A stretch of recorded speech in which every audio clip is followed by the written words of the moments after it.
not do it this way? So, my background is in product management, and product managers talk about the need to have influence without authority because the developers we work with, and the designers we work with, and the salespeople we work with, they have no reason to listen to us unless we're good at influence. Uh-huh. But beyond that, I spent half of my career as a consultant. And so much of being a consultant is influencing your client to Mm. be excited to work with you, to understand the change that you're asking them to make, to actually have them make that change. And so I've spent my career in this space where my ability to influence made or like broke my effectiveness. And for the past few years, I've done executive coaching with product leaders and other technology leaders. And what I realized was even in the C suite, most of the time, the advice I was giving them was about interpersonal influence. Mm. How do you influence the CRO or the CMO or the CEO or the board? And, or how do you influence your team? And I said to myself, if only we learned these skills earlier, if only we had them at our fingertips, if we can make them more accessible, how much more powerful would organizations be? And so that's where I got to this.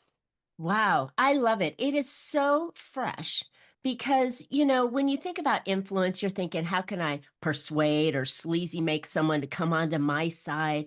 But it's not like that. It's really you just being able to communicate the direction and vision that you want to go and the value and how they can actually participate in this and make it happen. And for me, that's so exciting to do that in a way that, just makes it effortless. They Yeah. wanna they wanna participate. Well, it's not only they just want to participate, when they want to participate, when you get them to want to participate, they bring their best selves. Mm. They themselves are motivated to reach that goal because they feel ownership, because they feel connection. And when they bring their best selves, they bring the best solutions. And Ah, staying an extra 20 minutes to finish something isn't a big deal. Or other things like, hey, I'm going to call up this person because I think that's the right thing to do right now. They think about the right thing to do and the best thing to do as opposed to, oh, this is what I was told to do. So I'm going to just do the thing, mm. right? When we're told to do something, we go through a checkbox and we make sure we checked the box.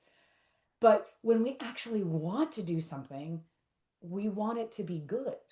We want it to be a reflection of us, at which point we bring our best selves to the work. And what boss doesn't want their employees bringing their best selves to the work?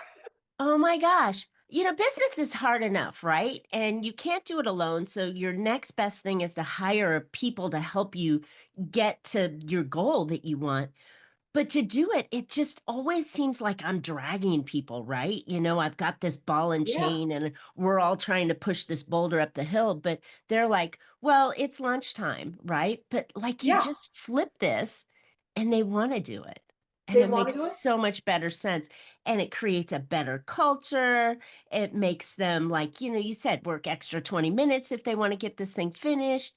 It's a much better, happier place, and considering that they're as a business owner, your people are your most valuable asset, why not fine tune them to make them run like a great, sports car?